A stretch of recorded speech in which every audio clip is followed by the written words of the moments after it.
사랑하는 여러분, 우리 지난주에 우리 교회는 교회 창립 62주년을 맞이했습니다.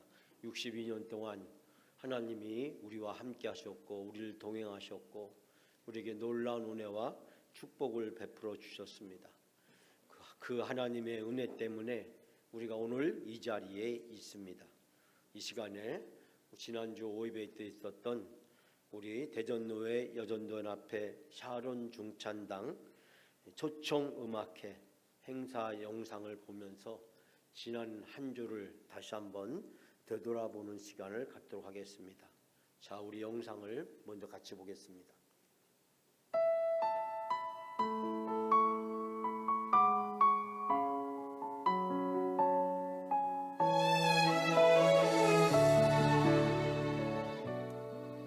오늘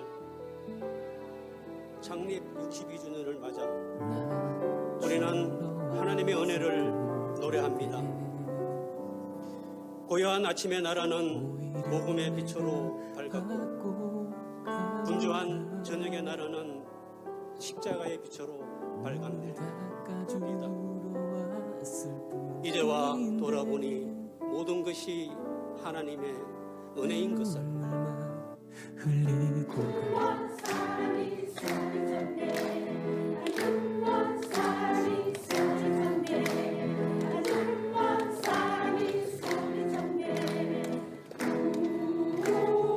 우리 며느리가 이 아버지 하면서 그렇게 울더라고. 나도 가봐야 될 것 같아.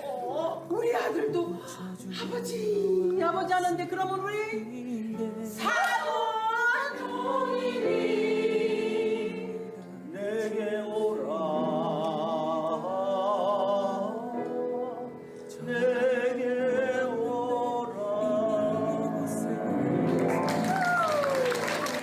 갑니다. 꿈을 가지고 와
하시는 향기로운 기도 그대가 박는 땅 어디에서라도 주님의 이름 높아질 거예요. 나눠주며 주님 이름으로 축복하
짧은 작은 삶 주 뜻대로 사는 것 이것이 나의 삶의 행복이라고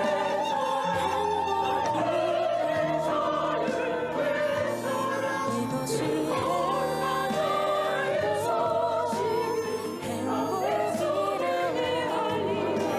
세상은 알 수 없는 하나님 선물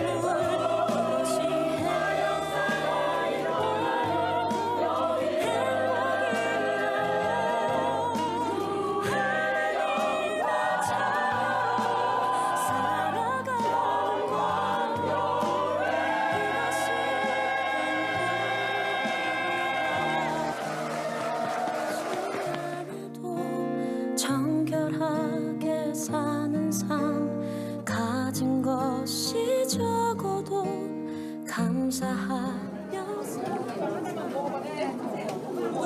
옷갈수 있어요.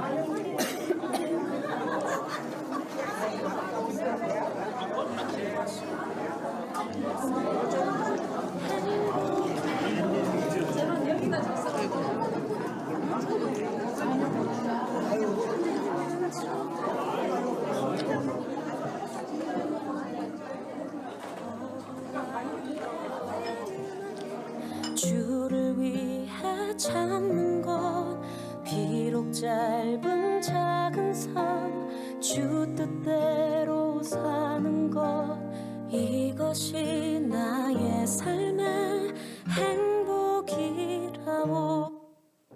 우리 수고하신 모든 분들 박수 한번 하겠습니다. 지나고 나서 보니까 정말 지난주 오예배가 다양한 순서들로 함께 어우러진 조청 음악회 행사였습니다. 정말 이번 음악 행사는 저희들이 사전에 기획을 하거나 준비를 한 것은 아니었습니다. 대전도 여전도회 임원들이 회의를 하고 오다가 우리 영광교회 솔트하우스가 생겼다는 얘기를 듣고 차나 한 잔 하고 갔으면 좋겠다 라고 해서 솔트하우스에 왔다가 그곳이 카페가 아니고 다목적 문화공간이다 라는 얘기를 들으면서 다양한 문화들을 함께하는 자리라고 했더니 그 여전도연합회 임원들이 그러면 우리 영광교회에서 자기들이 뮤지컬도 하고 특송도 하고 찬양도 하면 안 되겠냐 라고 해서 2달 동안 준비가 되어져서 우리 교회에 와서 8월 한 달 동안 매주 토요일마다 우리 각 교회 여전도연합회 장로 또 우리 권사님들이 우리 교회에 와서 열심히 연습을 해서 그날 우리 교회를 위한 무대를 특별히 만들어진 것이었습니다. 생각하지도 못한 일들을 하나님은 우리에게 펼치시고 이루어 가신다라는 사실을 발견하게 됩니다. 지난주에 이어서 오늘도 여러분에게 이사야서 말씀을 소개했습니다. 이사야서는 구약 성경 중에 제5복음서라고 이야기할 정도로 이사야서의 말씀의 내용은 바로 구원에 대한 내용을 담고 있습니다. 특별히 이사야서는 1장부터 66장까지로 되어 있는데 1장부터 39장까지의 말씀은 심판의 메시지를 담고 있습니다. 즉 이스라엘 백성이 우상을 숭배하고 하나님께 불순종해서 나라가 둘로 분열되고 아수르나 바벨론 같은 강대국에게 멸망을 당하게 됩니다. 바벨론의 포로로 붙잡혀가서 우리가 왜 이렇게 되었나, 우리나라는 망하고 성은 함락되고 성전은 약탈되고 우리는 이 먼 곳까지 포로로 붙잡혀왔나, 되돌아보니 우상 숭배와 불순종이라는 사실을 깨닫게 되었습니다. 이사야서 1장부터 39장 내용은 바로 그 내용을 소개하고 있고, 우리가 오늘 함께 읽었던 40장부터 66장까지의 말씀은 회복의 메시지를 담고 있습니다. 바벨론에서 이스라엘 백성들이 다시 되돌아오게 됩니다. 그리고 예루살렘 성벽과 성전을 다시 재건하게 됩니다. 근데 여러분, 바로 이 어려움 속에서 우리는 두 가지 중요한 교훈을 깨닫게 되는데, 첫 번째 사람은 바로 느부갓네살 2세라고 하는 바벨론의 왕입니다. 이 바벨론은 고대 사회에 처음으로 소아시아를 평정했던 대제국이었습니다. 그 중에서 이 느부갓네살 2세라고 하는 왕이 있었는데, 이 왕은 남왕국 유다를 멸망시킵니다.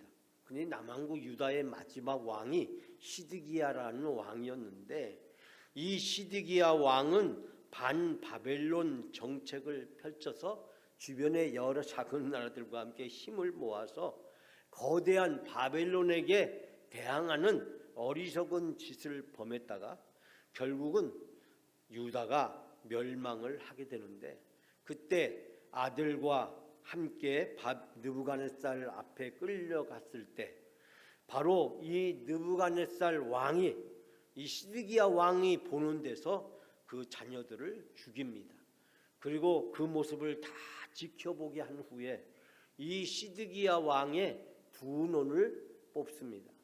여러분, 아버지가 자식이 죽는 모습을 보면서 아무것도 할 수 있는 것이 없다고 한다면, 더더군다나 그 아들이 죽었고 그 아들들이 죽는 모습을 두 눈으로 보았는데 이제 눈이 뽑힌다고 한다면, 마지막으로 보았던 그 장면이 머릿속에 그리고 가슴속에 평생 남아서 이 아버지를 괴롭히고 힘들었을 것입니다.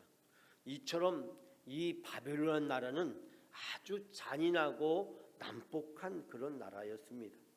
그런데 너무 잔인하고 난폭해서 결국 이 나라가 반발을 많이 사서 멸망을 당하게 되고, 바로 페르시아 고레스라고 하는 사람이 왕위에 오르게 됩니다. 제가 여러분에게 보여드릴 두 번째 사진은 바로 이 고레스 왕이라는 사람입니다. 그런데 이 페르시아, 우리가 알다시피 바벨론보다도 더 크게 영토를 확장해서 저 그리스에서 인도까지, 그리고 애국과 그리고 이 중앙아시아 인근까지 거대한 제국을 이루게 됩니다. 그런데 이 페르시아의 바벨론을 멸망시킨 이 고레스 왕은요, 자기가 정복한 나라들을 그 나라에 있는 문화와 언어와 종교를 존중해 주었습니다. 그리고 포로로 붙잡혀온 모든 사람들을 다 고향으로 되돌아가도 좋다고, 그리고 그들의 조상을 섬기고 그들의 신을 섬겨도 좋다고 허락할 아주 관대하고 아주 모든 나라들을 동등하게 대해주는 그런 왕이었답니다. 더더군다나 이는 노예제도와 독재자의 압박을 폐지한 왕이었다라고 이야기합니다. 이 고대 사회에서 노예제도를 폐지했다고 하는 것은 이 왕이 얼마나 위대한 왕이었는가를 생각해 보게 되는데, 페르시아인들은 이 고레스 왕을 가리켜서 아버지라고 불리어지고, 그리스인들도 훌륭한 지도자와 입법자로 생각했고, 심지어 유대인들은 이 고레스를 하나님의 기름 부음 받은 자라고 여겼다고 이야기합니다. 고레스 왕은 새로운 시대를 활짝 열었습니다. 그래서 이제 전쟁을 하거나 포로로 붙잡혀온 사람들에게도 자유를 허락했고, 유대인들이 바벨론에서 포로로 붙잡혀 왔는데 이제 다시 저 예루살렘과 시온으로 돌아갈 수 있도록 해 주었고, 그것뿐만 아니라 갈 수 있도록 경비도 대주고, 성전을 재건할 때 세금을 가지고 성전을 지을 수 있도록 특별히 배려를 해 주기도 했습니다. 그래서 유대인들이 바로 이 고레스 왕을 칭찬합니다. 여러분, 이 고레스 왕, 놀라운 일이 벌어진 겁니다. 상상할 수 없는 일이 이루어진 것입니다. 바벨론 포로로 붙잡혀간 유다인들이 해방이 되어서 다시 귀환하게 되리라는 것을 그들은 상상하지도 못했습니다. 예언자들이 때가 되면 다시 귀환하게 될 것이라고 이야기했지만 그 사실을 믿지를 못했습니다. 여러분, 우리가 생각하지 못하는 놀라운 일들을 하나님은 때로는 펼쳐집니다. 그렇기 때문에 우리가 인생을 살아가면서 우리 앞에 있는 것이 전부가 아니라는 사실을 우리는 분명히 알아야 됩니다. 그렇기 때문에 우리가 힘들고 어렵다고 해서 절망할 필요도 없고 좌절할 필요가 없습니다. 그리고 어떤 일이 잘 안 된다고 해서 모든 것을 포기하거나 낙담할 필요도 없습니다. 어느 순간에 모든 문제가 해결되고 우리가 상상하지 못하는 일들이 우리 앞에 펼쳐지게 되는 것을 보게 됩니다. 제가 자세한 예를 들지 않겠지만 우리가 역사를 살펴보면 정말 생각하지 않은 때에 생각하지 않은 일로 우리가 상상하지 못했던 놀라운 일들이 우리 앞에 펼쳐지는 경우가 얼마나 많습니까? 때로는 그것이 좋은 일일 때도 있고 때로는 그것이 어렵거나 안 좋은 일일 수도 있습니다. 그러나 우리가 살아가면서 우리 앞에 하나님이 우리를 위해서 상상할 수 없는 놀라운 일들을 펼쳐주신다라고 하는 믿음을 가지고 살아갈 때 하나님이 우리에게 이루시는 놀라운 일을 경험하게 될 줄 믿습니다.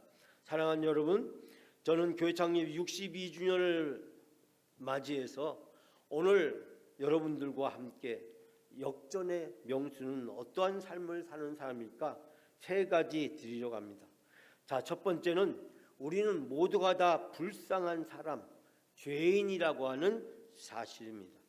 우리는 다 불쌍한 사람입니다. 죄 때문에 영원히 죽을 수밖에 없는 존재였고 죄로 인해서 영원히 지옥에 갈 수밖에 없는 것이 우리의 인생이었습니다.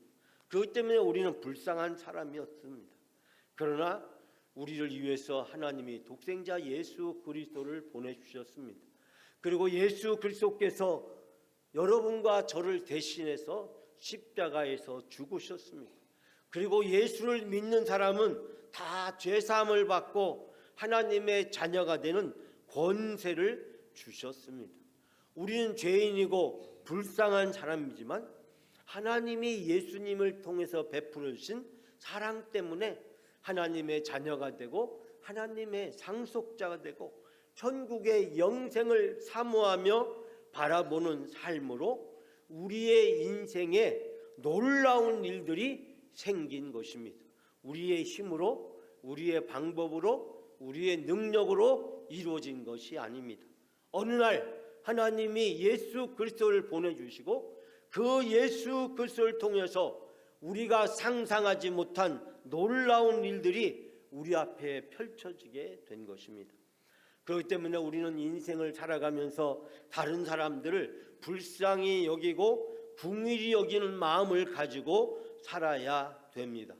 다른 사람을 향해서 불쌍히 여기지 못하고 긍휼히 여기지 못한다는 것은 내가 죄인이었고 내가 불쌍한 사람이었다는 사실을 인정하지 않는 것이고 여전히 나는 죄 가운데 있다는 것을 스스로 인정하는 것밖에 되지 않습니다.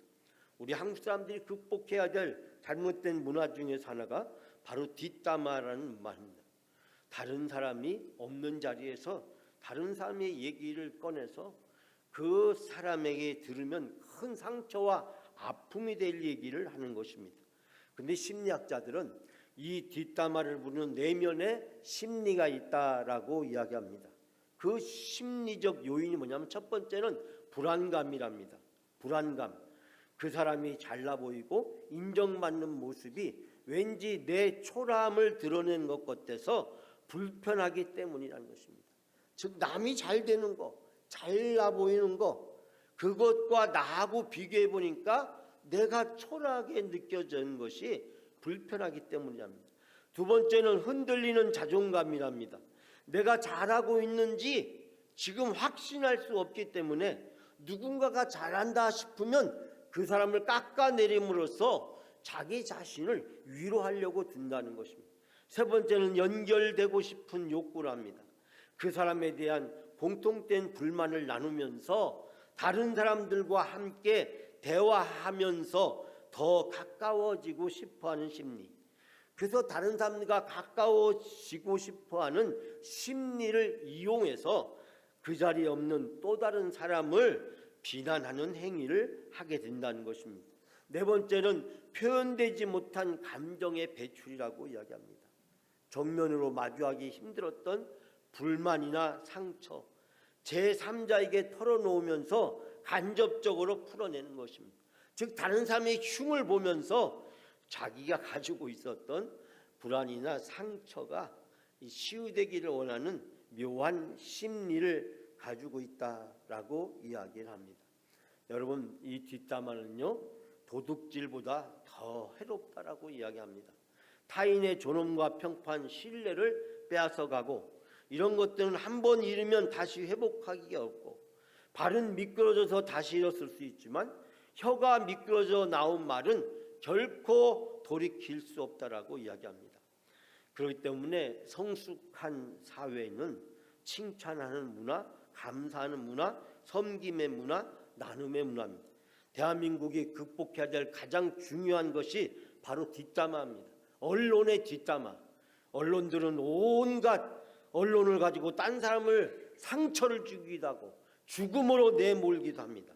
여러분, 그런 권력기관들, 검사, 판사, 변호사, 특히 대한민국은 검사나 판사들이 온갖 법을 가지고 자기들한테는 무조건 다 무죄를 내리면서 아무것도 아닌 걸, 작은 걸 가지고 다른 사람들은 큰 고통과 죽음을 주는 경우가 얼마나 많습니까?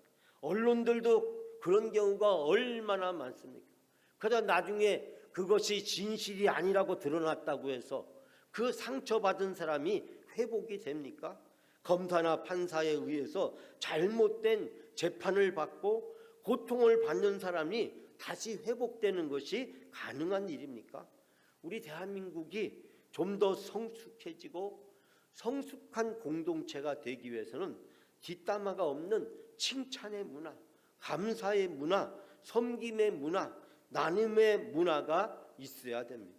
우리 영광교회가 62주년을 맞이해서 더 성숙한 공동체가 되고 영광의 역전의 명수가 바로 여기에서 시작돼야 된다고 확신합니다. 사랑하는 여러분, 우리 영광교회는 칭찬하는 문화, 감사하는 문화, 섬김의 문화, 나눔의 문화가 있는 공동체로 앞으로 성장해 가게 될 줄 믿습니다.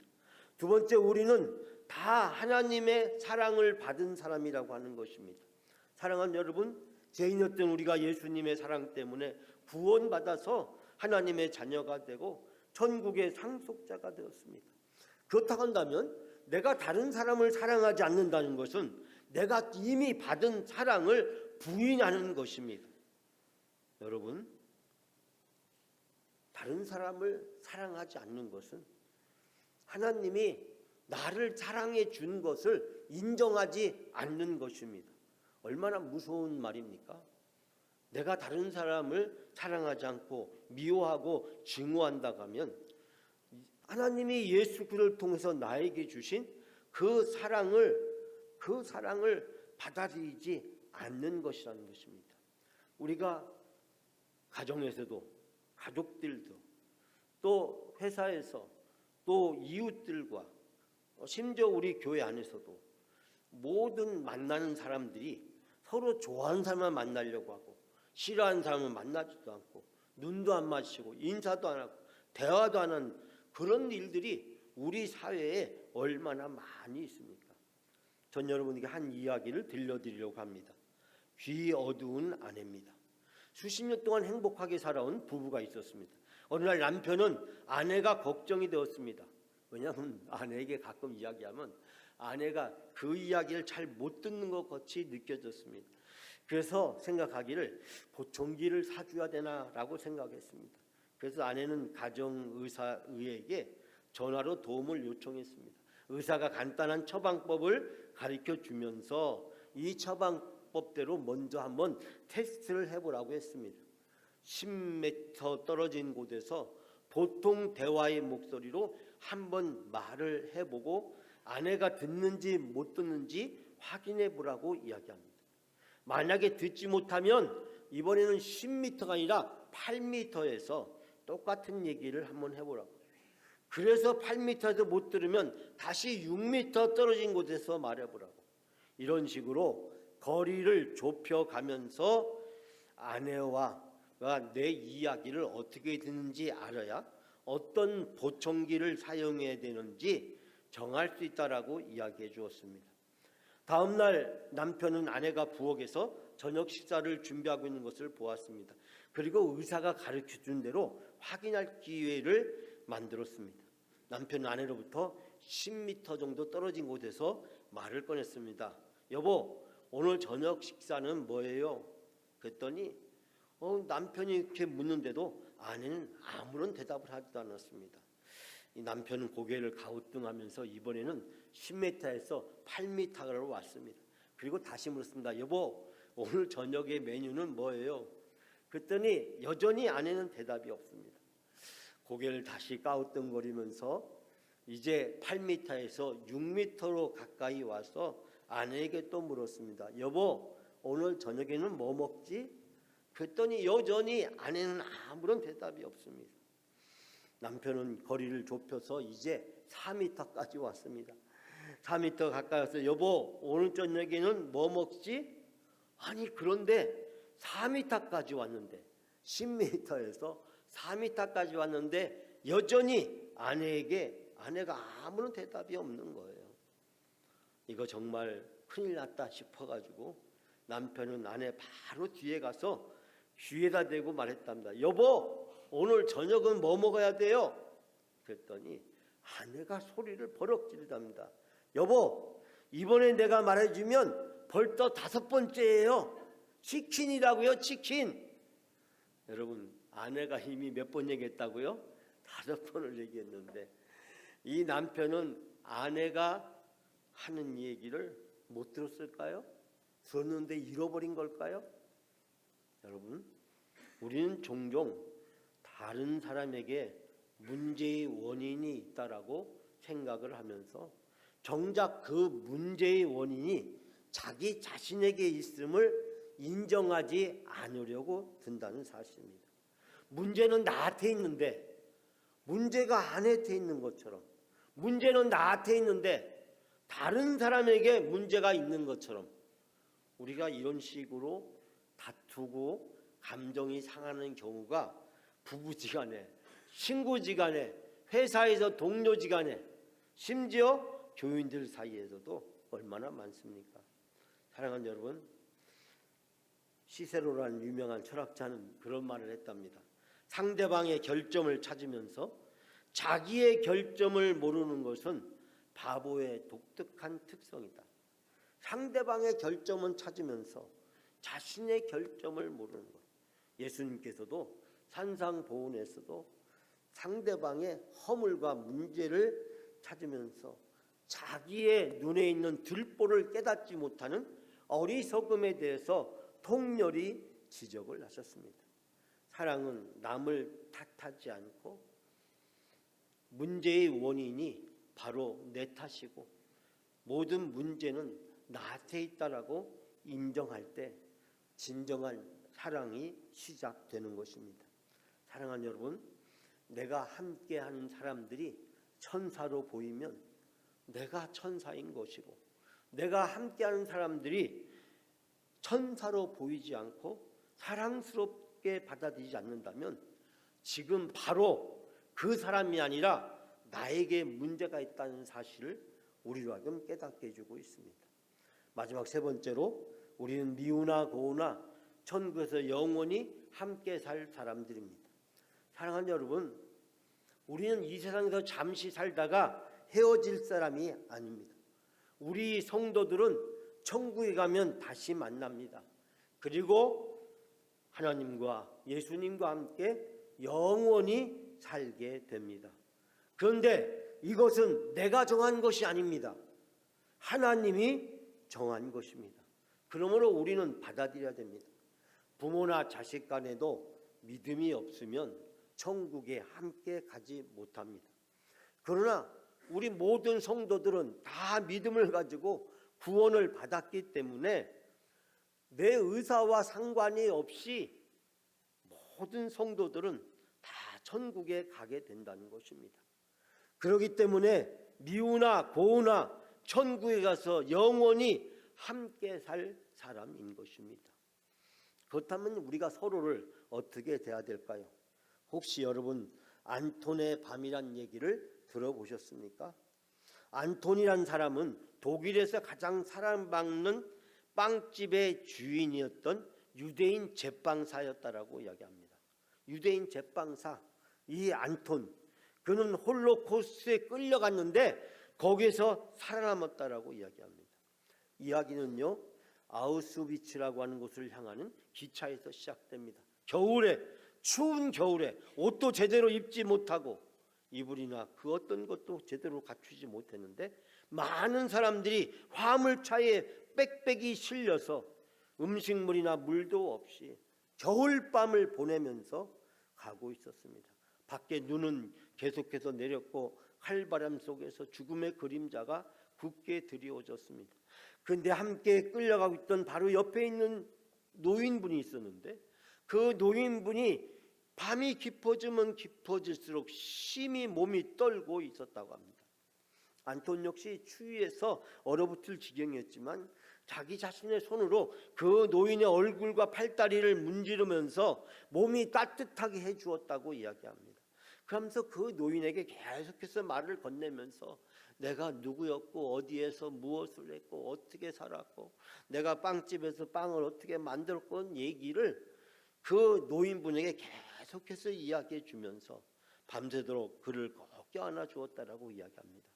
그리고 아침이 되었는데요, 그 기차에 타고 있던 모든 사람이 다, 화물차에 있던 사람이 다 죽었답니다. 그런데 오직 안톤과 노인만 살아남게 되었다라고 이야기합니다. 서로 온기를 나누었기 때문에 그 따뜻함으로 서로를 살게 된 것입니다. 그 후에 안톤은 평생 그 밤의 교훈을 가슴에 품고 살았다고 이야기합니다. 그날 밤의 그 경험과 그 기억이, 추억이 이 안톤이 유대인 수용소에 끌려가서 고문을 당하고 그리고 많은 사람이 가스실에서 죽어가게 될 때도 이 안톤이 살아남을 수 있게 되었다라고 이야기합니다. 사랑하는 여러분, 이날 밤을 바로 안톤의 밤이라고 이야기를 합니다. 내가 다른 사람에게 따뜻함을 주면 따뜻함을 받게 되고, 내가 누군가에게 사랑을 주면 사랑을 받게 되고, 내가 누군가를 섬기게 되면 내가 섬김을 받게 되고, 내가 누군가를 살리게 되면 나도 살아난다는 이야기입니다. 사랑하는 여러분, 지난주 수요일 저녁 우리가 에스라 성경을 함께 나누면서 바벨론에서 귀환했던 사람의 이야기를 함께 나눴습니다. 바벨론에서 예루살렘으로 돌아왔던 42,360명. 여러분, 당시 이 바벨론에서 수백만 명의 유대인들이 살고 있었습니다. 근데 그 많은 유대인 중에서 오직 42,360명만 예루살렘으로 되돌아왔습니다. 그런데요, 바벨론에서 풍요롭고 안락하고 넉넉한 삶을 살기 위해서 바벨론에서 주저앉았던 그 수백만 명 유대인들은 결국 역사 속에서 다 사라져버리고 말았습니다. 그들은 바벨론 사람들과 페르시아 사람들과 섞여서 결국 그들은 유대인이 아니라 페르시아 사람이 되어져 갔고, 결국 그들은 역사 속에서 사라져버리고 말았습니다. 42,360명 힘들고 어렵게 예루살렘으로 되돌아와서 성벽과 재건을 하느라고 고생했지만 에스라서의, 느헤미야서의 그 가문과 그 사람들의 이름이 생생히 기록에 남아 있습니다. 사랑하는 여러분, 우리가 이 42,360명 중에 한 명이 돼야 됩니다. 교회 생활은 천국 가족 연습인 것입니다. 우리 성도들은 세상의 운명도 팔자도 다 뛰어넘어서 하나님의 영생 복락의 천륜으로 맺어진 사이입니다. 우리는 잠시 있다가 헤어지는 사이가 아니라 교회에서 천국에서 영원히 사는 연습을 함께 하다가 어느 날 하나님이 부르시면 천국에 가게 되고, 그리고 천국에서 다시 만나서 함께 영원히 사는 영생복락의 천륜으로 맺어진 사이라고 하는 사실입니다. 사랑하는 여러분, 우리가 얼마나 귀한 사이입니까? 어떻게 보면 부모나 형제나 모든 세상의 관계들이 다 이 세상을 떠나면 다 그만이지만, 그러나 우리 성도들 사이의 관계는 이처럼 존귀하고 아름다운 관계인 것입니다. 여러분, 우리 영광교회가 교회 창립 62주년을 맞이해서 더 성숙한 공동체가 되기 위해서 우리가 오늘 주신 말씀을 생각하면서 하나님의 영생복락의 천륜으로 맺어진 아름다운 사랑의 문화, 섬김의 문화, 다른 사람에게 주님이 우리에게 주신 놀라운 은혜와 축복을 나누는 삶이 되시길 바랍니다. 내가 천사면 내가 만나는 모든 사람이 다 천사고, 이 놀라운 은혜와 축복이 여러분에게 함께 있어지기를 주님의 이름으로 축복합니다.